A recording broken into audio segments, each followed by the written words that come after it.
Ano yung kulay ng kahoy kapag naaarawan. Pink purple na di mo bagets, no? Ang ganda. Siguro kung malapit ako mas maganda, no? Nagtatakip silim. Pabagsak na.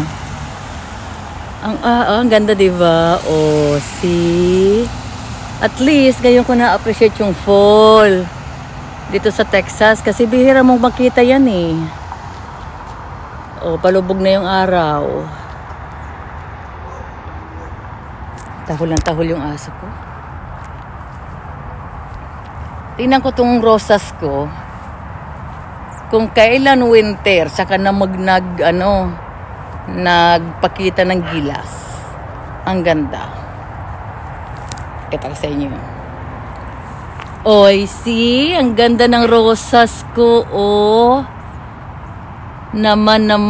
Ngayon siya nagpakita ng gilas. Ngayon kung kailan malamig na. Oh.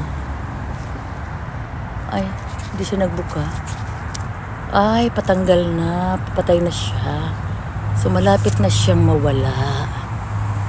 Kasi nga, malamig. Okay. Well, I'm gonna say goodbye, roses. It was nice seeing you blooming. Nagdagdag ako ng ilaw sa Christmas tree. Hindi ko siya pwedeng ilawan kasi umuulan.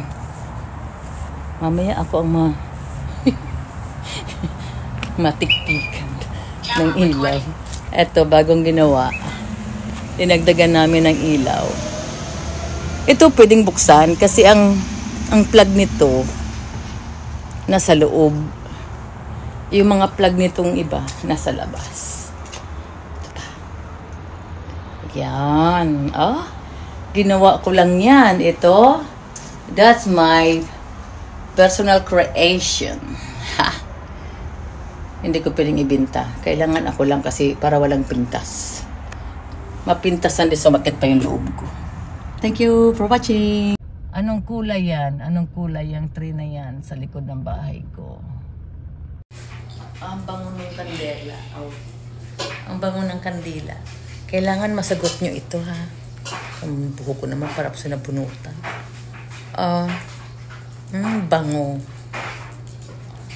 Anong amoy? Ayan. Yan ang amoy niya. Warm apple pie.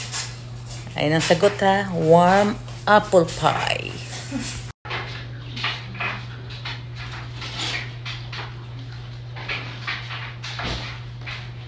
Yung angel, ilagay ko naman dito. Kasi, bigat siya masyado sa Christmas tree. Yan yung angel ko nung malaki pa ang Christmas tree ko. Diba? Maganda na ang bahay ko. Na decoration na naayos. Yan. Nice. Ito na ang entry hallway decoration namin. Ay, salamat. Ayan, kasi tapos na kami sa labas. Dito naman kami sa loob. Ay, hindi ko pa pinakita. Yan, sa taas ng aming door. Yan. Natapos na yung decoration namin sa loob ng bahay. Salamat sa aking kaibigan na si Ana. Yan na siya.